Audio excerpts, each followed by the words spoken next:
আসসালামু আলাইকুম ওয়ারহমতুল্লাহ। সাইফুল কবিরাজ চ্যানেলের পক্ষ থেকে স্বাগতম। আশা রাখি সবাই ভালো আছেন। আমিও আপনাদের দোয়ায় এবং আল্লাহ তাআলার অশেষ মেহেরবানিতে ভালো আছি বিওয়াস।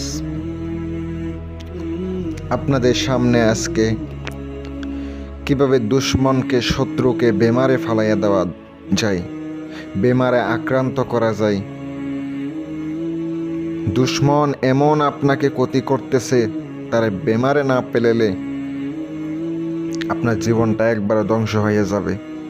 দুশ্মন এমন অবস্থা করতেছে, ধৈর্য আপনি আর ধরতে পারতেছেন না। কিন্তু সাবধান, এটা কিতাবুল ফেরাওয়ানার যে কিতাব আছে, ওই কিতাবের একটি নকশা, ওই কিতাবের একটি পাওয়ারফুল নকশা, খুব শক্তিশালী একটি নকশা। আমার পরীক্ষা করা না, আমি পরীক্ষা করি নাই। ভিডিওটা ধৈর্য সহকারে দেখবেন, কাজ করবেন, ইনশাল্লাহ কাজ হবে। আপনারা যারা নকশাটি দেখতে পাচ্ছেন, সহজ নকশা তাই না? অনেক সহজ। আপনি কাজটা করবেন, অবশ্যই কাজ হবে। যদি আপনি সহজভাবে করতে চান, আপনি আমার নিয়ম সম্পূর্ণ শুনবেন, বুঝে কাজ করবেন, অবশ্যই কাজ হবে ইনশাল্লাহ। আপনি যদি কোনো শত্রু আপনার উপরে আক্রমণ করে, আপনাকে বারবার ক্ষতিগ্রস্ত করে, আপনি আর ধৈর্য ধরতে পারতেছেন না, তাহলে আমার এই বিদ্যাটা আপনি অ্যাপ্লাই করতে পারেন। অ্যাপ্লাই করলে দেখবেন তাকে বেমারে ফালানো যাবে, অসুস্থ করে সারা জীবনের জন্য রেখে দিতে পারবেন। এই কিতাবের মধ্যে কিভাবে উল্লেখ করা আছে আমি একটু মনোযোগ দিয়ে আপনাদেরকে শোনাই, একটু মনোযোগ দিয়ে শুনবেন। কিতাবের বাহিরে কিন্তু আরও অন্যান্য নিয়ম কারণ আছে, শুধু কিতাবের মধ্যে বলা থাকলে কাজ করবে এমন না। যারা এখনো পর্যন্ত চ্যানেলটি সাবস্ক্রাইব করেন নাই, সাবস্ক্রাইব করুন, লাইক কমেন্ট শেয়ার করুন। আর নিয়ম কিভাবে কিতাবের মধ্যে বলা আছে আমি একটু মনোযোগ দিয়ে শোনাই। কাউকে বেমার করতে চাইলে যে কোনো তিতা জাতীয় দ্রব্য দ্বারা এই নকশাটি আপনাকে লিখিত হবে।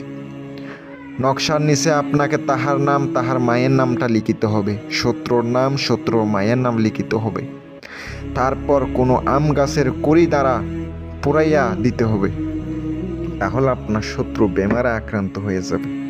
শুধু এতটুকু বলা আছে, শুধু এতটুকু শর্টকাট একটা নিয়ম বলা আছে।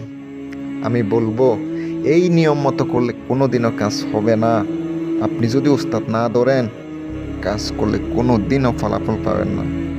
কারণ কি, এগুলো উস্তাদ ছাড়া কোনো দিনও কোনো মানুষ জানে না যে গোপন বেদ। যারা করছে হেরাই বুঝে। আমি বলবো নিজের কাজ নিজে করেন, নিজের সমস্যা নিজে করেন। অনেকে আমাকে কাজ দিতে চাই, ভাই আপনারা যদি কাজের জন্য ফোন দেন, আপনারা যদি খরচ দিতে না পারেন, আল্লাহর রাস্তা আমার সাথে যোগাযোগ করেন। শুধু শুধু ফোন করে দরকার নাই। অনেক কবিরাজের টাকা দিয়েছেন, বুঝলাম ভাই, আপনারা বুঝে শুনে টাকা দিবেন। কথায় আছে না, আপনারা বুঝে শুনে কাজ করবেন। একবার না পারলে দেখো শতবার। একবার যদি আপনি কাজে রেজাল্ট না পারেন, শতবার চেষ্টা করুন, অবশ্যই কাজ হবে। আপনারা তো অনেকে আছেন একবারে সাধারণ মানুষ, কিচ্ছু জানে না, পারে না, কিচ্ছু জানে না, শুধু নকশা লিখে দিছে, পুরাইয়া দিছে, কাজ হয়ে গেছে।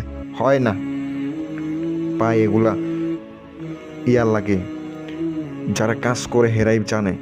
আপনি কোনো কিছু জানেন না, নকশা লিখে পুরাইয়া দিছেন, হয়ে যাবে এমন না। কিতাবের মধ্যে বলা আছে, লিখে কোনো তিতা দ্বারা আপনাকে শুধু আগুনের মধ্যে পুরাইয়ে দিতে হবে, তাহলে কিন্তু ভাই হবে না। উস্তাদ কেন ধরা লাগে বলি, একটু মনোযোগ দিয়ে শোনেন। এই নকশাটি আপনি যাহার উপরে বেমার করতে চান, ওই ব্যক্তির ব্যবহারের কাপড়ের উপরে নকশাটি লিখিত হবে। ব্যবহারের কাপড় লাগবে ভাই। ব্যবহারের কাপড়ের উপরে আপনাকে অষ্টতিতার কালি দ্বারা আপনাকে নকশাটি লিখিত হবে। শনিবার অথবা মঙ্গলবারে অথবা অমাবস্যার দিন আপনি লিখিতে পারেন। রাত্রে 12টার পরে আপনি পূর্ব দিকে অবস্থায় বসে নিজের শরীরটা বন্ধ করে আপনাকে নকশাটি লিখিত হবে। এবার আপনাকে নকশা লিখার পরে নকশার নিচে আপনাকে শত্রুর নাম, শত্রুর মায়ের নাম লিখিত হবে। অনেক নকশাতে শুনছেন, ছেলে হইলে ছেলের বাবার নাম লিখতে হবে, মেয়ে হলে মেয়ের মায়ের নাম লিখতে হবে। কিন্তু এই নকশাতে আপনাকে কি করতে হবে, ছেলে হলেও মায়ের নাম লাগবে, মেয়ে হলেও মায়ের নাম লিখা লাগবে, কিন্তু আরবিতে লেখা লাগবো, বাংলা লিখলে চলবো না। আসন দিয়ে কাজ করতে হবে। আপনি এই নকশাটা নিয়ে আপনি চলে যাবেন কোথায়? শ্মশান। রাত্রে 12টার সময় চলে যাবেন। ওখানে গিয়ে আপনাকে কী করতে হবে? আগুনের মধ্যে চালাইতে হবে। সাবধান, শ্মশানটা আপনি জাগায় নেবেন।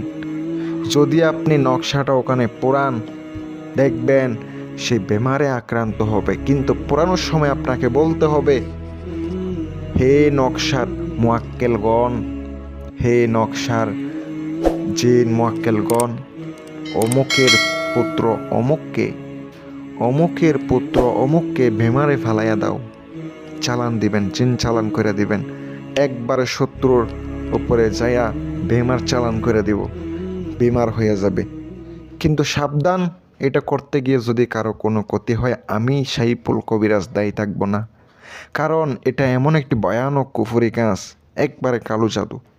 আপনি কারোর ক্ষতি করতেছেন না ভালো করতেছেন এটা দেখবে না। আমি অনুমতি দিছি, আপনারা ফোন করবেন না, যদি কাজের জন্য হয় ফোন করবেন। আসসালামু আলাইকুম ওয়া রাহমাতুল্লাহ।